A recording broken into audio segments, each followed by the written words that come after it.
Bonsoir, Bonsoir, merci madame. d'être avec nous. C'est moi qui vous remercie davantage. Y a-t-il aujourd'hui un message à décrypter derrière la mort du secrétaire général du MFDC, Abdou-Elinkine Diatta? Bon, il y a un arrière-plan qu'on peut passer au crible, passer au peigne fin, mais il est bon aussi de dresser un peu le portrait, ne serait-ce que brièvement, de l'homme et de planter un peu le décor de son itinéraire, c'est-à-dire de son odyssée dans le mouvement. Alors, au début des années 80, donc nous sommes en 82, Oui. la lutte armée a commencé en Casamance, sous l'égide de Diamacoune et de Sidi Badji, qui étaient les dinosaures de ce mouvement. Lui, tout jeune, il s'est engagé. Alors, il est originaire du nord de la région de Ziguinchor, qui correspond au département de Bignona.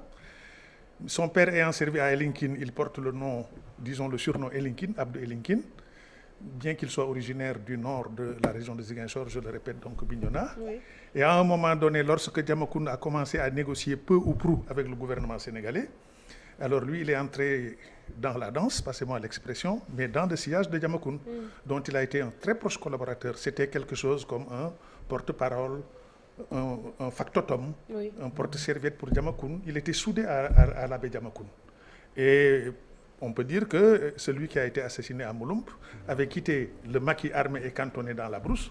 Il était dans le maquis de la cité, c'est-à-dire le maquis urbain de Ziguinchor. Oui. Alors, Sa mort peut aujourd'hui être un facteur bloquant par rapport au processus de paix en Casamance? je ne le pense pas, parce que le personnage était un peu atypique. Certes, il avait pris les armes à un moment donné, mais à un moment donné aussi, il s'était installé en ville.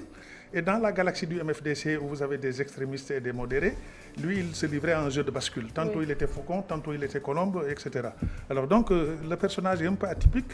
Il n'est pas facile de le situer, mais globalement, il était bien en relief, hein, il était assez emblématique dans le sillage de l'abbé Diamacoune. Et sur le plan de la doctrine séparatiste, lui, il était partisan d'une indépendance de la Casamance, mais par le biais de la négociation et non par le truchement des armes. Est-ce que ce n'est pas contradictoire? Prôner l'indépendance et quelque part rejeter la violence? Ah, mais vous savez, la lutte politique, elle n'est pas rectiligne, hein, ce n'est pas un chemin rectiligne. Hein. On peut emprunter plusieurs chemins, l'essentiel c'est d'arriver au but. Est-ce que ce crime profite aujourd'hui à quelqu'un? Dans le contexte actuel, il n'est pas facile de lire le tableau des réalités qui sont là, c'est-à-dire donc qui représentent le contexte dans lequel lui, il a trouvé la mort. Là, c'est aller vers les motivations. Or, les motivations sont un peu obscures. Il y a d'abord l'accalmie en Casamance, qui n'est pas synonyme de paix, ça il faut le dire.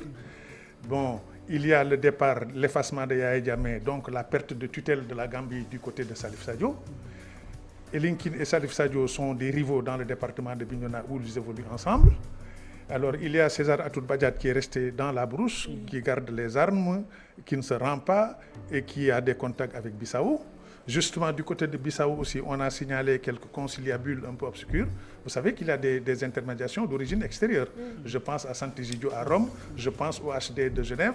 Et moi, d'après mes informations, ces derniers temps, il y a eu des conciliabules entre MFDC et quelques visiteurs étrangers. Dans un contexte où la Guinée-Bissau a d'autres chats à fouetter, parce que là-bas, il y a une atmosphère électorale, préélectorale électrique. Donc, vous voyez, il y a une ambiance dans laquelle des pêcheurs en eau trouble peuvent pêcher avec aisance.